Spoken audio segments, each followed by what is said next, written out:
नमस्ते, आप सभी का स्वागत है #5am विथ अभिषेक के तीसरे एपिसोड में। तो आज के इस एपिसोड में हम लोग बात करेंगे एक क्वेश्चन जो मेरे से बहुत पूछा जाता है कमेंट सेक्शन में कि भैया क्लास 11 का बैकलॉग कैसे क्लियर किया जाए। तो मेरे हिसाब से इसका काफ़ी स्ट्रेट फॉरवर्ड आंसर है कि आप बैकलॉग वैसे ही क्लियर करोगे जैसे कि आप कोई एक नया चैप्टर अगर आपका बचा हुआ है तो वो जैसे आप पढ़ते हो वैसे ही अगर आपका पिछला कोई चैप्टर बचा हुआ है वैसे ही आप उसको भी पढ़ोगे। तो एक एग्जांपल लेते हैं, मान लो कि आपका कोनिक्स बचा हुआ है। तो आप क्या करोगे, आप जैसे मेरे चैनल पे जाके आप देखो वीडियो लेक्चर्स है कि नहीं कोनिक्स के, तो देखोगे कि वीडियो लेक्चर नहीं है।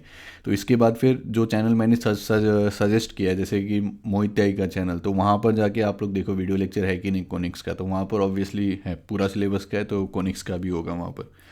तो वहाँ पर जाके आप लोग पूरा प्लेलिस्ट देख सकते हो। अब कोई बोले कि बहुत स्लो है, बहुत टाइम लग रहा है, तो उसको 1.5x स्पीड पर कर सकते हो अगर समझ में आ रहा, अगर फॉलो कर पा रहे हो तो प्रोसेस वही रहेगा कि वहाँ पर जाकर प्लेलिस्ट देखो, वीडियो लेक्चर्स देखो, उसका नोट्स बनाओ, फिर एनसीईआरटी एग्जाम्पलर या फिर जो सेंगेज या जो भी बुक है आपका, तो उसको उसका एग्जाम्पल प्रॉब्लम सॉल्व करो। फिर जब एक बार कॉन्फिडेंस आ गया फिर आप लोग जो जेई के मेंस एंड एडवांस के प्रीवियस ईयर क्वेश्चन है उस चैप्टर के उसको फॉलो करो और नोट्स बनाते जाओ। तो जो भी एक प्रोसेस होता है कोई भी एक नया चैप्टर पढ़ने का, तो उसी हिसाब से आप उसको पढ़ोगे।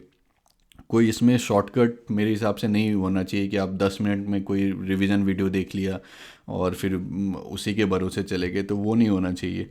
और फिर बच्चे पूछेंगे यहाँ पर कि फ़िज़िक्स और केमिस्ट्री के लिए कौन सा चैनल, तो मोहित त्यागी के चैनल पर फ़िज़िक्स और केमिस्ट्री का भी वीडियोस अपलोड हो रहे हैं। और उसके अलावा फिर आपके पास अनअकैडमी जेई का भी चैनल है, वहाँ पर भी सारा फिज़िक्स केमिस्ट्री मैथ्स है। फिर वेदांतु जेई है, फिर ऐसे ही बहुत सारे चैनल्स हैं। तो आपके ऊपर ऑप्शन है कि आप जाके देखो अलग अलग चैनल्स, आपको जिस चैनल में मज़ा आए।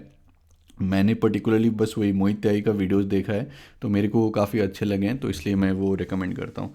और यहाँ पर कोई पैसा का खेल नहीं चल रहा है कि उन्होंने मुझे पैसा दिया और मैं उनको रिकमेंड कर रहा हूँ, ये बस मैं आपकी भलाई के लिए रिकमेंड कर रहा हूँ। तो प्रोसेस वही रहना चाहिए। अब नेक्स्ट क्वेश्चन ये पूछा जा सकता है कि भैया टाइम कहाँ से निकालें, मतलब पहले से ही काफ़ी पैक्ड है, जो क्लास 12 में पढ़ाई कर रहे हैं तो क्लास 11 के लिए अलग से टाइम कैसे निकालें।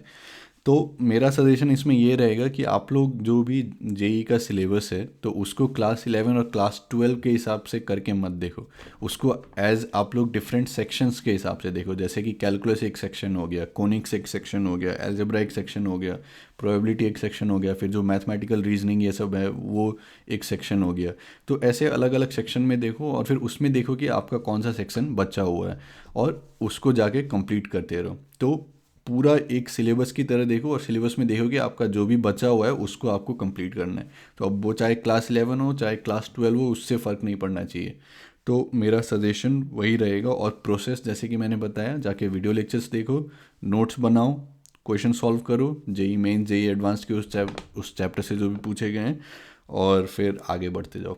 अब इसमें पूछा जाएगा कि टाइम कैसे निकालें, तो टाइम मेरे हिसाब से आप ये कर सकते हो कि जैसे अभी आप लोग मान लो कि क्लास 12 के वीडियोस देख रहे हो चैप्टर्स के, तो फिर अगर आप उनको मंडे वेडनेसडे फ्राइडे करके देख रहे हो, डेढ़, जैसे कि मैंने कहा कि दिन में 1.5 घंटा फिजिक्स देखो, 1.5 घंटा केमिस्ट्री देखो, 1.5 घंटा मैथ्स देखो, तो अगर मंडे वेडनेसडे फ्राइडे आप अभी का जो आपका करंट क्लास 12 का सिलेबस कह सकते हो अगर वो कर रहे हो, तो फिर ट्यूसडे थर्सडे सैटरडे को आप लोग जो भी आपका बचा हुआ है पहले का उसके वीडियो लेक्चर्स देख के आप लोग वो टाइम एलोकेट कर सकते हो।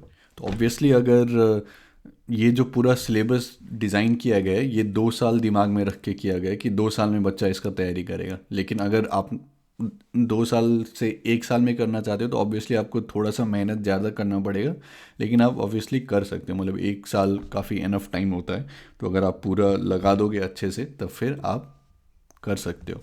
और इसमें कोई लोग अब फिर आके पूछेंगे भैया मेरा बस 1 महीना बचा हुआ है उसमें मैं क्या 2 साल का सिलेबस कर सकता हूँ क्या, तो ऑब्वियसली वो प्रैक्टिकल नहीं है, वो फिजिबल नहीं है। फिर अगर 1 महीना बचा है और फिर आपने पहले से कुछ नहीं किया है तो फिर उसमें बस आपको थोड़ा बहुत जुगाड़ लगाना पड़ेगा कि जो जो छोटे छोटे चैप्टर हैं वो करना पड़ेगा, लेकिन वो सिचुएशन में आप लोग मत आइएगा। तो समय रहते ही तैयारी कीजिए। और मेरे हिसाब से तो काफ़ी स्ट्रेट फॉरवर्ड प्रोसेस है कि जो भी चैप्टर आपका बचा हुआ है वो चैप्टर्स के आप लोग जाके वीडियो लेक्चर्स देखो, नोट्स बनाओ, क्वेश्चन सॉल्व करो, जेई मेंस जेई एडवांस के क्वेश्चन सॉल्व करो उस चैप्टर्स के, और फिर कॉन्सेप्ट सीखते जाओ और आगे बढ़ते जाओ। तो मेरे हिसाब से यही प्रोसेस फॉलो करना चाहिए।